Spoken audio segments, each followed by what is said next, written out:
Hi there. This is lesson 6.4, transforming linear functions. Our essential question is, what are the ways in which you can transform the graph of a linear function? So transforming just means to change certain parts of our linear function to move it around the graph, make it look a little bit different, but it's still going to be a linear function. So we're not going to do the explore activities. Instead, we are going to be looking at a very well-known, popular graphing calculator that you all can access. I'll talk a little bit more about it soon.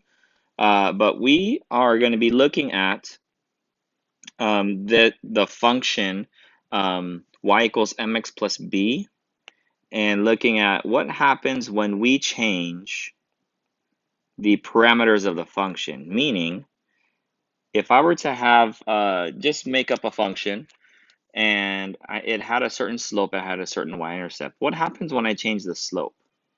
And also what happens when I change the y-intercept? And being able to describe and articulate what those changes are, okay, mathematically. And also to understand why it does that. So let's take a look at our graphing calculator. And you can access this by going to desmos.com/calculator.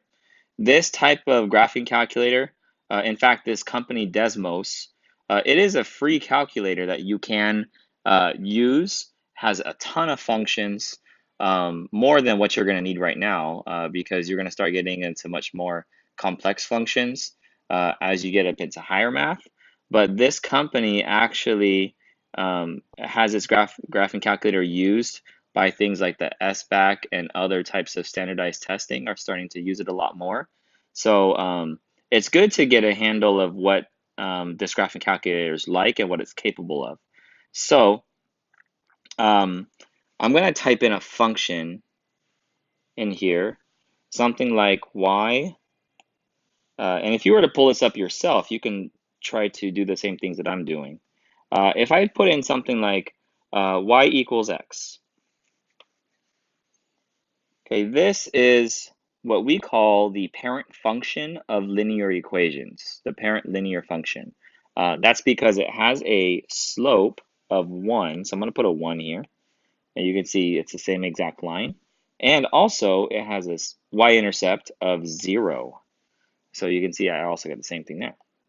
So what happens if I were to change the slope? So I can actually type in another function if I want. And so that 1, I'm going to change it. So let's say I make it a 2. What's my new function going to look like?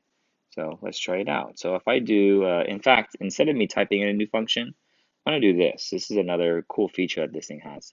If you were to hit this, this button right here, this little settings button, then you're going to have these options here. And the thing with the two papers is a duplicating. So that's this thing right here helps you duplicate. Okay, so I'm going to hit done, the blue done button, and then I'll be able to edit these functions now. So take a look at this. I got y equals 1x plus 0 again. I'm going to change that to 2. Okay, before I do that, remember, think about what this new line is going to look like. And also, let me do this. Let me, I think I'm able to change the color of this. Let's change it to blue so you can see the difference here. So let's delete that and put a 2. Okay, so did it do what you thought it was going to do? It looked like it rotated. Yeah, it actually made the line steeper. So it rotated, and look at the point that it has in common. See if this makes sense. It has the point 0, 0 in common because it has the y-intercept of 0. Okay, so let's duplicate this again. Let's make it a different color if I can. It'll let me here. Let's see. There we go. Let's make it a 3. And look at that. It rotates it again. It has the same y-intercept, and it makes it steeper again. So let me duplicate that one more time here. And let's now choose, actually, I'm going to do this a few more times. Let's choose something less than 1. So in here, I can actually type in fractions fairly easily. On your keyboard, if when you use that slash button, it actually turns it into a fraction. So I'm going to type in 1/2. And where's my slash button here? Maybe I can do the division button. Let's do divide. Oh, there we go. It changes it to a fraction. So 1/2. So now it's the green line. So compared to our parent function, the red one, the green one is still rotated. It rotated the other way though, and it's made it less steep. Okay. What if I made it negative? Before I put this up, think about what happens if I make this a -1 instead of a +1. What's going to happen? Okay. So if I were to do that, let's throw in a negative just right in front of, let's make it a different color also. Let's see if it'll let me. Here we go. So now it's the purple line. A -1 is going to do this. So how would you describe the -1 as the purple line as opposed to the red one we started with? So first of all, it looks like it's perfectly perpendicular, right? It's going downhill instead of uphill if you're looking at it from left to right. In fact, you can call this, if you remember the term, a reflection. It almost took the red line and it flipped it over so that it is doing the opposite of what it was originally doing. Okay, so let me take another one. Let's take, let's see, the green one, and I'm going to put a negative in front of the 1/2. Okay, so look at, it's also, I'm going to keep it green. So watch what happens. I get that line. So think about this. It looks like it's the same exact steepness, right? It's still less steep than all the other lines, but it took the original green line and it still flipped it over so that it's doing the opposite now. It's going downhill instead of uphill. Okay? So you want to be able to first articulate what's happening when we change. What do we change? We change the slope of all of these lines. So let's delete all of these functions, start all over again. I'm going to start off with my parent function again, y equals x. Remember that the slope is 1 and the y-intercept is 0. And I'm going to now change the 0. I'm going to change the y-intercept. So think about what happens when I change the y-intercept. I'm going to make some different colors here. So think about what's going to happen if I change it to, let's say, 4. Okay, this is what happens. So how would you describe this change?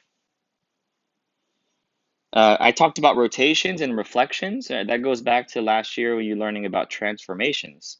So this type of transformation is actually called like a shift, or more specifically, a translation. This thing translated up how many times? Looks like 4 times, right? Because I changed it from a 0 to a 4. So let me go ahead and duplicate our parent function again. Let's choose a different color. So what if I made it a 5? What would it look like? A 5 would look like this. Okay. What about a -3? Let's make this next one a green one. So what's the green one going to look like if I make it a -3 instead of a +0 or a +4 or a +5? So it's going to look like this, -3. Okay, so what do you notice about all these lines? What's the same about all these lines? And what's different about all the lines? Are they intersecting? Are they all going the same way? Right? Those are the type of questions and the type of things you need to think about when you're comparing these lines. Okay, so with that, let's go ahead and move on to some more vocab and examples to finish up this lesson.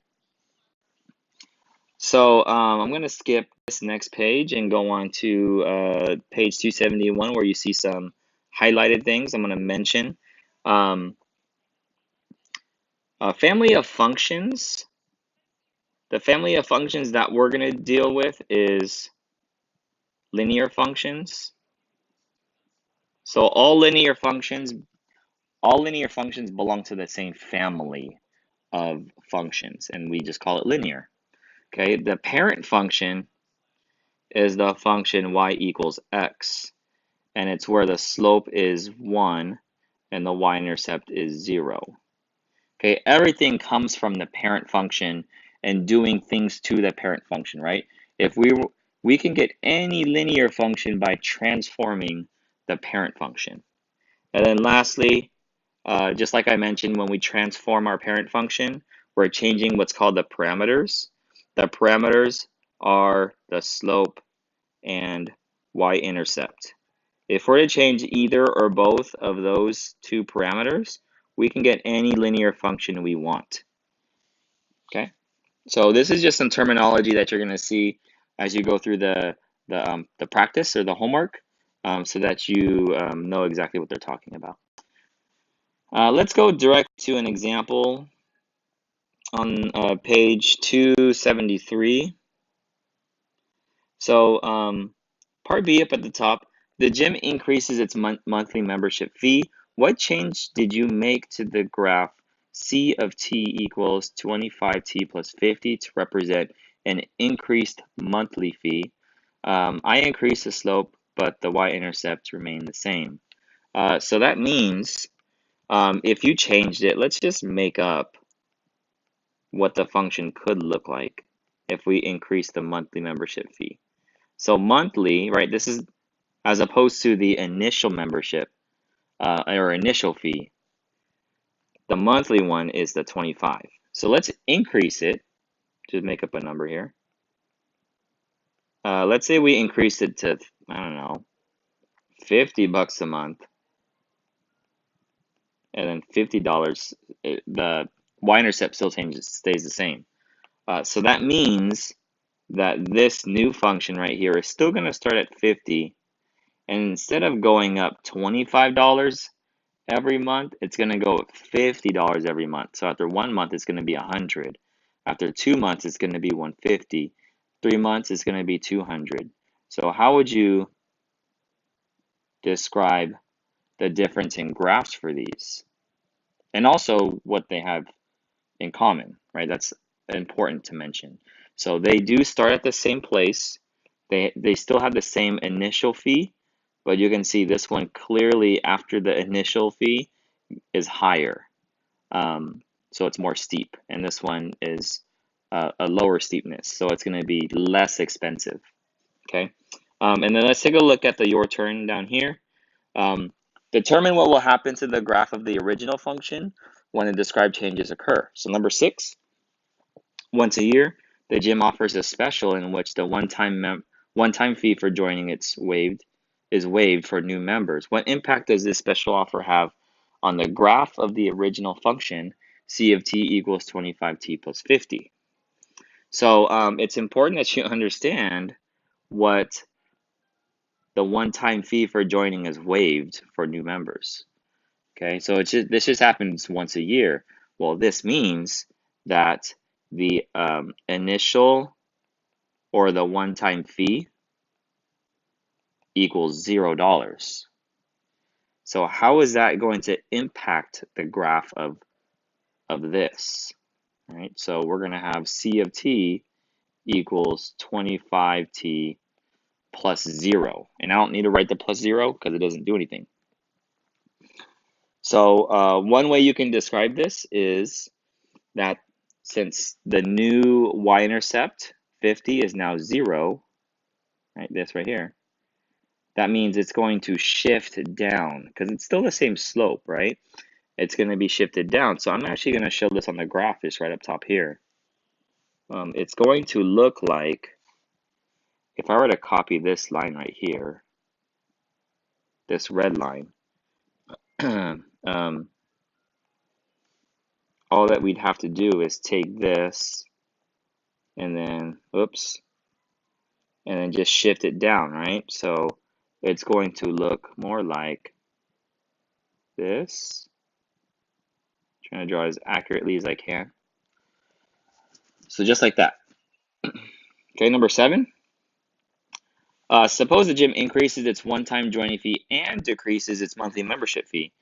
Does this have any impact on the domain of the function, and does it have any impact on the range of the function? Explain your reasoning.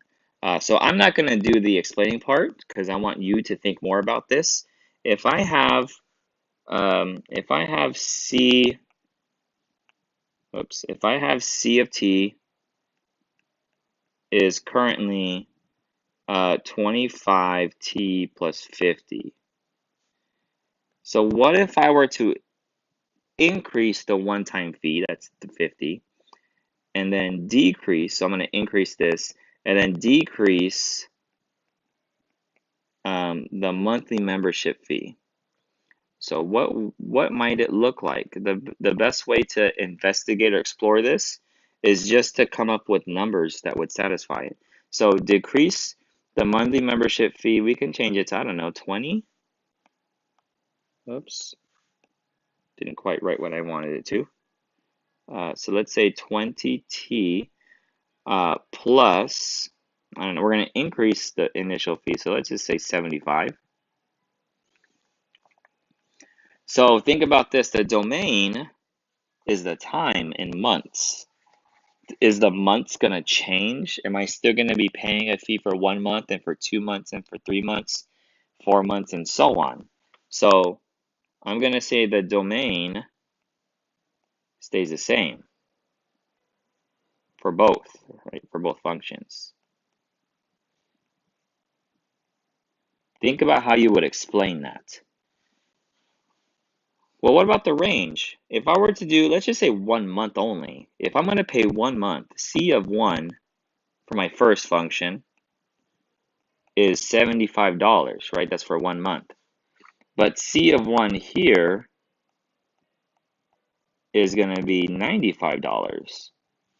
So my range is on my output. So my output's going to be exactly the same for both of these?